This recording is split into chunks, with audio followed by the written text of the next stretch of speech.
Buka satu bagian firman Tuhan, Kejadian pasal 5 ayat yang ke-20. Kejadian pasal 50, Kejadian 50 ayat yang ke-20. Kejadian 50 ayat yang ke-20. Kalau Bapak Ibu sudah menemukan bagian firman Tuhan ini, saya ajak kita untuk bersama-sama membaca bagian firman Tuhan ini. Kejadian 50 ayat yang ke-20 bersama-sama, 1, 2, 3.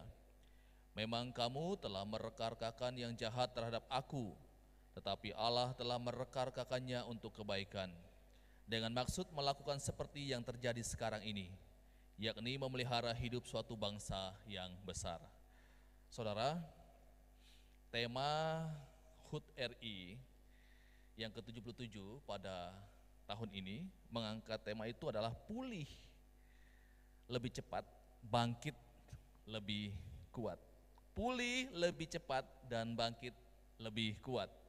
Tema ini diangkat sehubungan dengan pandemi COVID-19 yang melanda bangsa kita, tetapi bukan cuma bangsa kita, tetapi juga dunia secara keseluruhan. Ketika diangkat tema ini, ada satu harapan di sana. Harapannya adalah supaya terjadinya percepatan pemulihan kondisi di setiap sektor yang ada. Dan kemudian ada satu ajakan di sana, kalau Bapak Ibu melihat tema ini, ada ajakan untuk seluruh masyarakat bergerak bersama-sama, kemudian gotong royong. Budaya gotong royong perlu ditingkatkan lagi untuk mewujudkan harapan dari tema yang disampaikan di dalam HUT RI pada tahun ini.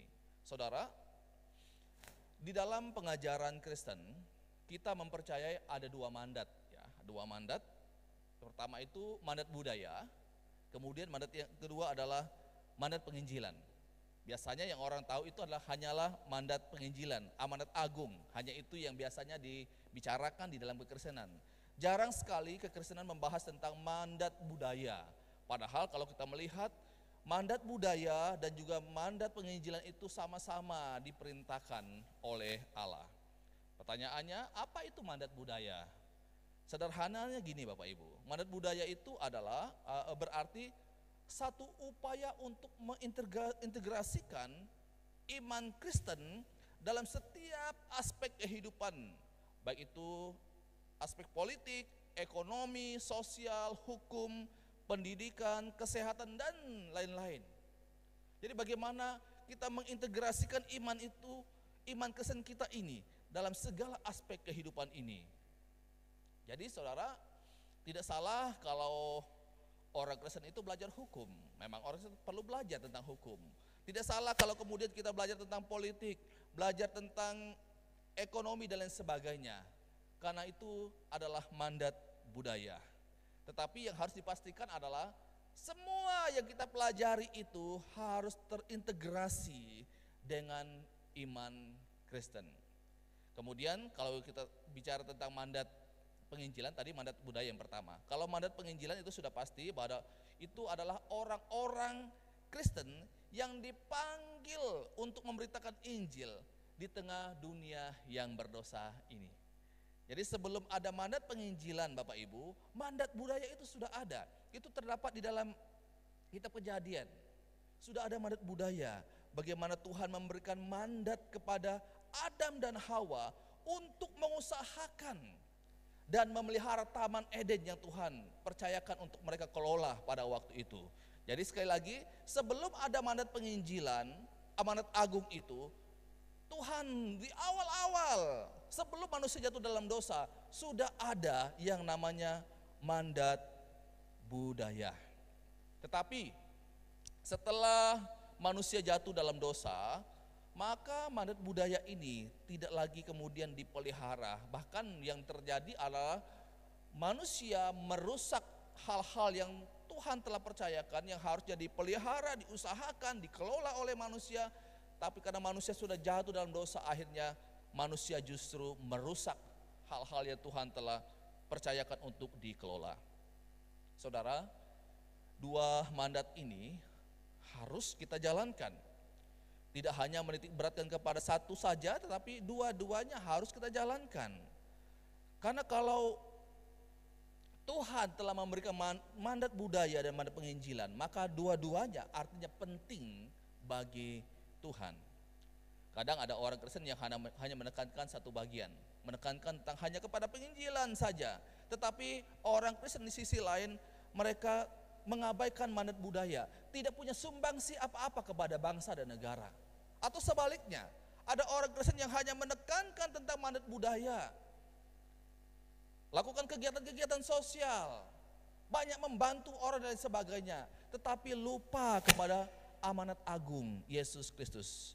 Artinya saudara, kalau kita lihat di dalam bagian ini, dua hal ini harus kita jalankan bersama-sama. Mandat budaya, kemudian juga mandat penginjilan, memberitakan Injil kepada dunia ini. Pembacaan firman Tuhan yang kita baca pada malam hari ini, itu apa ya? Tuhan memakai Yusuf menyelamatkan keluarganya.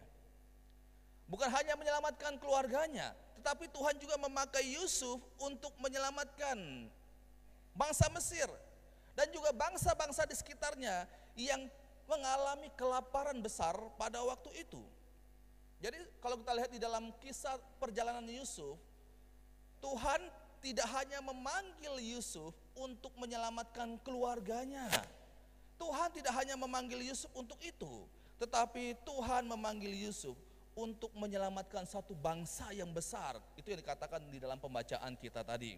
Jadi saudara, Tuhan panggil Yusuf bukan untuk dia pamer siapa, oh dia adalah orang yang hebat.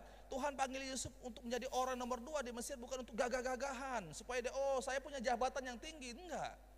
Tuhan panggil Yusuf dengan tujuan supaya satu bangsa yang besar diselamatkan dari kelaparan besar pada waktu itu.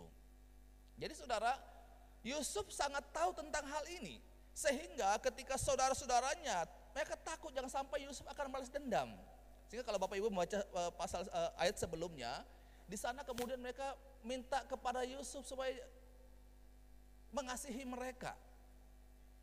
Dan menarik sekali, Yusuf katakan begini, memang kamu telah mereka-rekakan yang jahat terhadap aku, tetapi Allah telah mereka-rekakannya untuk kebaikan dengan maksud melakukan seperti yang terjadi sekarang ini, yakni memelihara hidup suatu bangsa. Saudara, Yusuf tahu tentang hal ini.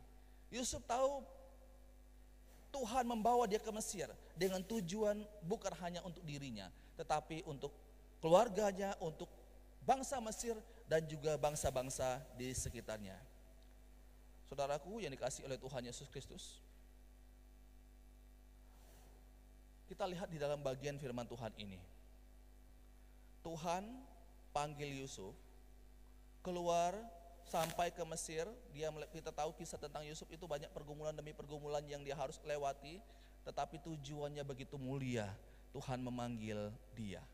Nah, ini kisah Yusuf. Kita stop sampai di sini kisah Yusuf. Kita lihat dan kita memahami bahwa Tuhan panggil Yusuf ke Mesir, Tuhan jadikan dia orang nomor 2 di sana. Tujuannya bukan untuk Yusuf senang-senangan, bukan untuk dia gagah-gagahan dan pamer siapa dirinya, tetapi untuk menolong orang lain. Nah, sekarang saudara, kita orang-orang Kristen yang ada pada masa sekarang ini, Yusuf telah menyelesaikan tugasnya. Dan tongkat estafet ini, mandat budaya ini, Tuhan juga berikan kepada saya dan saudara pada hari ini. Pertanyaannya adalah, bagaimana dengan saya dan saudara selama ini? Apakah kita pernah berpikir bahwa Tuhan tempatkan kita ada di kota Merauke, Tuhan tempatkan di setiap profesi kita masing-masing? Pernahkah kita berpikir bahwa oh Tuhan tempatkan saya pada posisi ini adalah untuk saya kemudian berguna bagi bangsa dan negara. Tuhan tempatkan saya di sini supaya saya bisa berdampak besar bagi banyak orang. Atau kita hanya berpikir bahwa saya bekerja, saya melakukan ini dan itu hanya untuk supaya saya semakin diberkati oleh Tuhan, semakin kaya dan lain sebagainya. Kalau kita melihat dalam konteks bangsa kita pada hari ini, ulang tahun yang ke-77, Mari saya mengajak setiap jemaat Tuhan. Bangsa kita mengalami kondisi dan bahkan seluruh dunia mengalami situasi yang sama. Dan kerinduan bangsa kita ini supaya kembali pulih dari pasca pandemi COVID-19 yang terjadi. Tuhan panggil saya dan saudara di bidang kita masing-masing untuk berguna di sana, bermanfaat di setiap bidang kita masing-masing. Jadi Tuhan panggil kita bukan untuk kepentingan kita sendiri, bukan supaya kita semakin terkenal, bukan supaya kita makin sukses, bukan supaya kita semakin kaya, bukan itu tujuannya, tapi tujuannya sekali lagi untuk satu bangsa yang besar, untuk kemuliaan bagi nama Tuhan. Dalam perenungan saya pada malam hari ini, saya mengajak seluruh jemaat Tuhan, saudara-saudara, guru dan karyawan, sebagai guru, sebagai dosen, sebagai tenaga medis, sebagai kontraktor, sebagai pengusaha, sebagai ibu rumah tangga, sebagai rohaniawan, apapun panggilan kita, apapun profesi kita hari ini, mari kita pikirkan dalam HUT RI yang ke-77 ini. Mari saudara coba pikirkan hari ini, apa sumbangsi saya bagi bangsa ini? Apa sumbangsi saya bagi bangsa ini? Sebagai seorang guru, apa sumbangsi saya sebagai seorang guru? Sebagai seorang hamba Tuhan, apa sumbangsi saya? Mari kiranya HUT RI yang ke-77 ini, saudara kita boleh merenungkan akan hal ini. Bagaimana pemerintah kita butuh dukungan. Siapa yang mendukung pemerintah? Kita ini sebagai masyarakat. Mari kita bergandengan tangan mendukung pemerintah kita supaya kita boleh melihat bangsa kita boleh bangkit dari keterpurukan karena pandemi COVID-19 yang melanda kita selama ini.